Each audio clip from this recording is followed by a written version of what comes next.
Hi, this is John from BetterDoneYourself.com, and today I want to make some pickles. There's two types of pickles in the world. There's fermented pickles, and there's pickled pickles. Pickled pickles are made by adding salt and dill and garlic and vinegar to pickles. Pickled pickles are made by adding vinegar and brine and spices to cucumbers and allowing the vinegar to sour the cucumbers. When making fermented pickles, which is what I want to do in this video, you add just the brine and dill and garlic to your cucumbers, allow the natural process of fermentation to take over, and to create a soured product and make natural pickles. Natural fermented pickles are a super source for probiotic bacteria and are delicious as well. Let's look at the process to make fermented pickles. To make fermented pickles, you'll need a glass container or a clay crock, whatever you prefer. Line the crock with garlic and dill and any other spices you might like. Some people might put in allspice berries, mustard seeds, some cloves, anything you like. Feel free to experiment with this. Next you'll add the cucumbers. These cucumbers I bought from the farmer's market from our organic farmer. I've had them soaking on the counter, just some fresh water.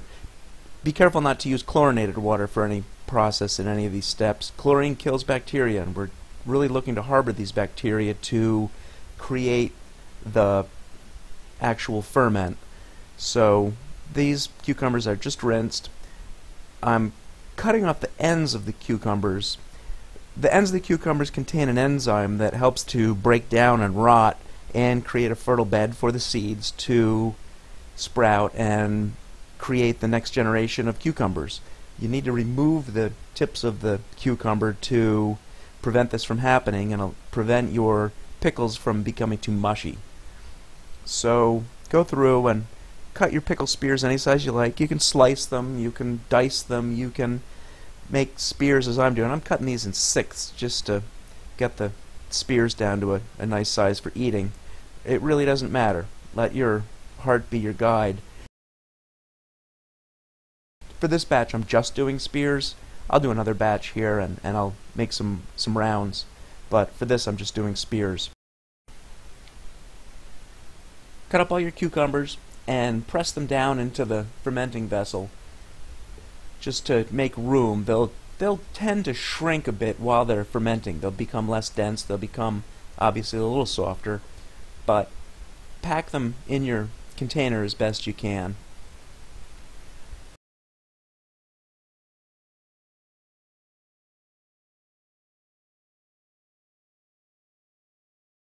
The next step in the process is to create the brine. The recipe for the brine is 2 quarts of warm water, unchlorinated water, to 3 tablespoons of sea salt. For your salt, you're going to find something that is pure salt. A lot of salts will have anti-caking agents in them, additives, preservatives for some reason in salt. Doesn't make any sense to me.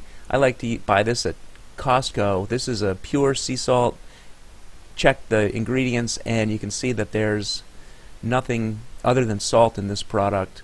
So I've got my 2 quarts of water. I will add 3 tablespoons of the sea salt.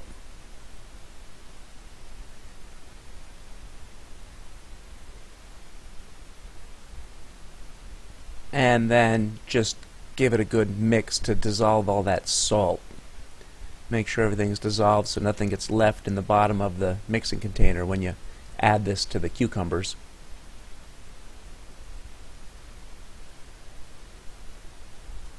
Once you've got your brine mixed together, you can add it to the fermenting container.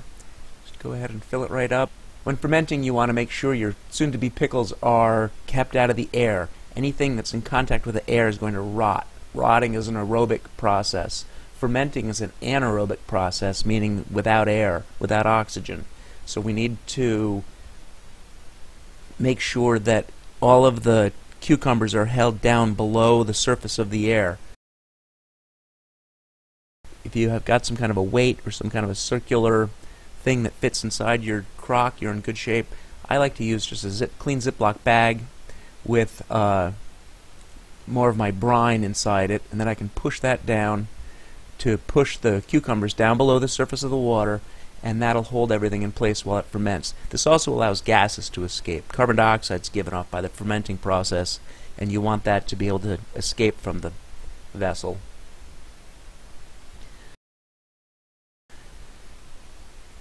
Here you can see after about 3 days the pickles have changed consistency and color a little bit. I've got a little bit of a mold and a little bit of some things growing on the top of the container here that I want to get rid of, just as a maintenance step. You can take your weight out and rinse it in some warm water, unchlorinated water. Always be mindful of what you're adding to your cucumbers.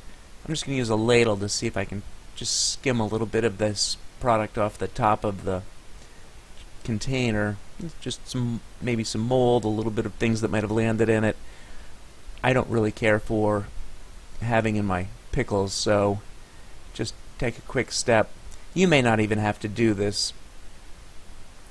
Hopefully at this point the lactobacillus will have taken over and will kill off anything that is going to cause a rot or a problem with your pickles. But just as a preventative step, it's nice to skim this stuff off.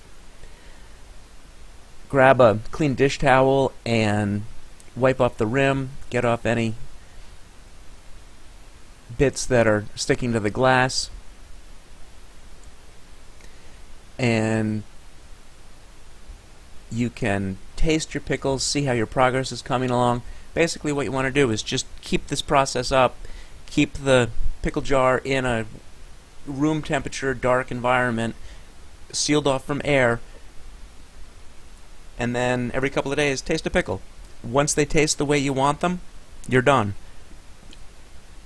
You can go ahead and remove the pickles from the pickle jar and put them in maybe smaller jars so you can store them in the fridge. Once you get your pickles the way you like them, you can just keep them in the fridge for as long as you like and enjoy them. If they're not as sour as you want, you can keep them at room temperature and let the fermentation process continue.